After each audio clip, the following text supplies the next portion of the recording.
Hi, I'm Raju Karmuri, and welcome to my channel CloudBuilderX, where I break down complex technical problems into simple, actionable solutions. A little bit about me: I'm a full stack developer with over 6+ years of experience specializing on Java, Spring Boot, React, and Python. I am an AWS certified solutions architect, and I build and modernize cloud native systems for enterprise projects using AWS, Terraform, and Jenkins. I am passionate about solving real world problems with scalable solutions. That's it about me, and let's jump into the project. So, the app that we are going to build is a document management web app, and we'll be using AWS services to make it more secure, scalable, and serverless. The assumption is that you have an AWS account created and it is ready to use. So, the problem statement is: imagine that you have a hospital that manages multiple insurance programs across various departments, and there is a cardio care insurance program for cardiology, neuropulse for neurology, and oncotrank for oncology. And you are given the requirements to secure the documents, isolate the documents between the programs, and the most important thing is to authenticate and authorize user access. And finally, we want to scale more number of users and documents. So the proposed solution is to create a web app that has a React frontend for user interaction, and we'll be using AWS services on the backend, making it more serverless, secure, and scalable.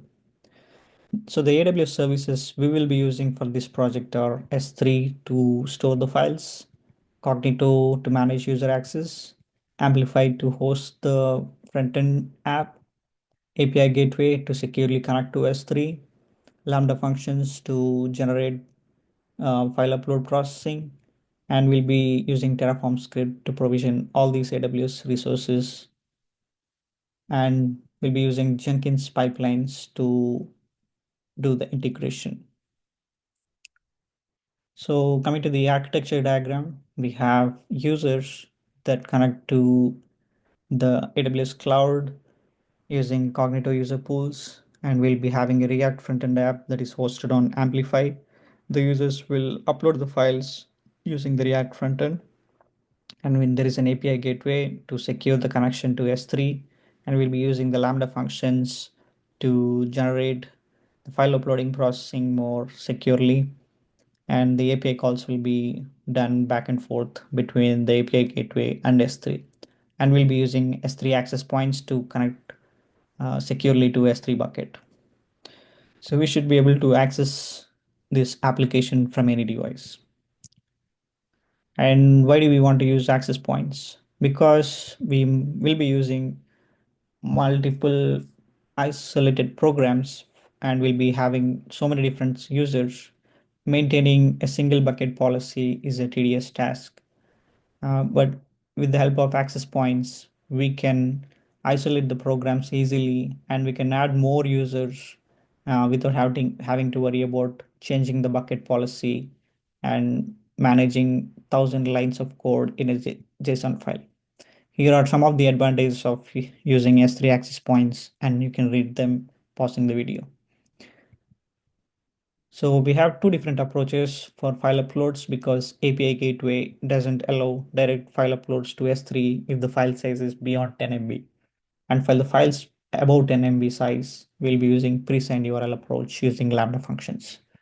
So the first approach is for the files less than 10 MB size, and we'll be uploading them directly to S3, and nothing much fancy here.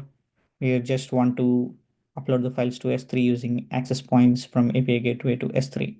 So the React frontend will upload the file, API gateway gets the parameters from the frontend, and based on the parameters, it uploads the files to S3. So the second approach is using the Lambda functions between API gateway and S3. If you see, there are two different API calls. One is to get the parameters from API gateway. The Lambda gets the parameters, and based on the S3 points of the S3, the Lambda will generate a pre-signed URL and submit them to the front end.